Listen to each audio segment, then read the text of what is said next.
Welcome, Flora and Ken. And I'll start with you, Flora, because I think you have more wisdom than all of us here.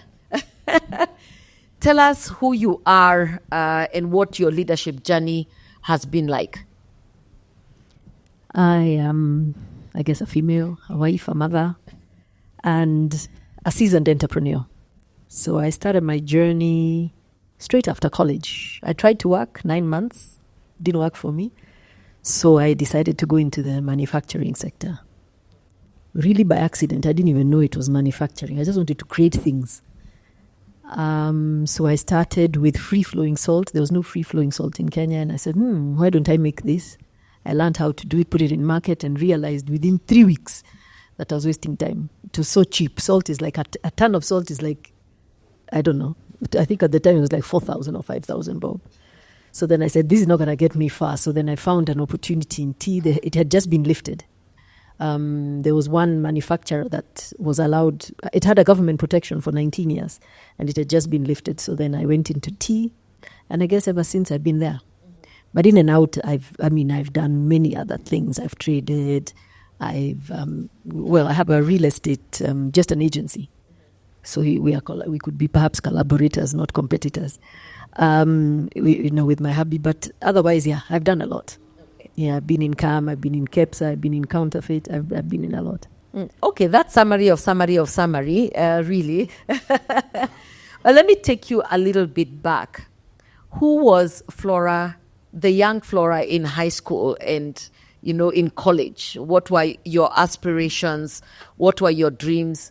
What were your highs and lows that probably have brought you to where you are today?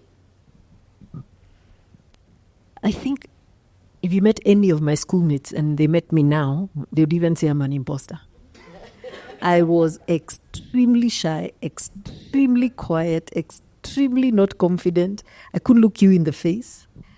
My dream was to be an air hostess. I just thought I need to see the world. And that was the biggest I could think about. So my dad would ask me and I say, this is what I want to do.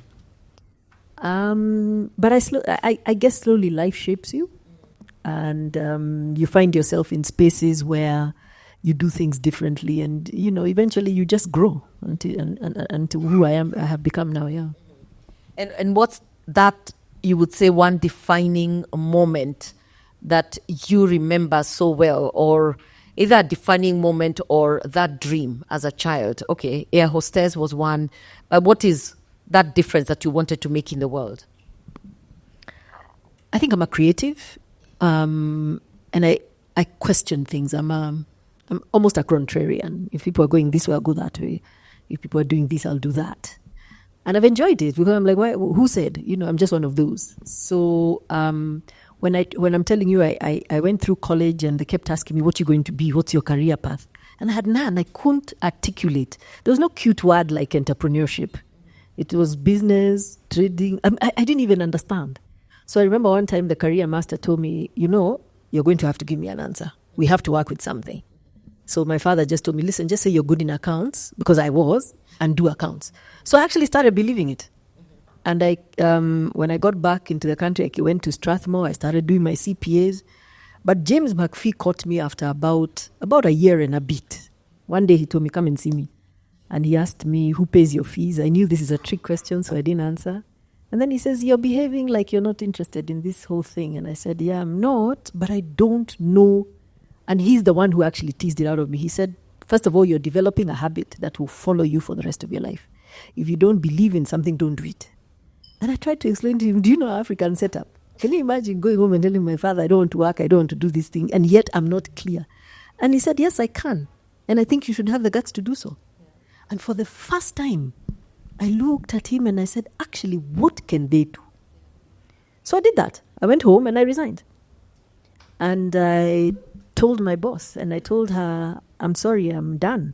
And she asked me, what do you want to do? And I started now trying to say business. I was even stammering, I couldn't even say it. So she let me go that night. I'm sure she spoke to my mom because they knew each other. So I got the longest lecture. I can replay that lecture for you today. Because I was still living at home. I was in my 20s. So I got the long lecture, you're a failure. We didn't bring up your girls. My father believed that girls should stay in corporate, girls should work. and girls should get married. So this whole thing I'm trying to tell him I want to do business, he's not understanding. Yet my brother had been supported in business. So then the next day I went to the office and, of course I was threatened, the usual get out of my house, etc., etc. The next day I went to pack up and leave and my boss called me. So another word of wisdom was, she said, okay, you want to do business? And she told me, go pick this file, this file, this file. We were doing audit. And she said, go back so many years, look at the turnover, come now. So we looked at a couple of files, high, low. And she said, you know what's the common problem about all these businesses? Is they were not anchored in anything. They were like trading businesses. Matter we are doing maize, matter we are doing this. Then she showed me manufacturing businesses that sort of seemed to be kind of stable. So she just said, whatever you do, build something that has roots, something that can live and grow without you. And I think between James Mcfie and her, those were the pivotal moments in my life.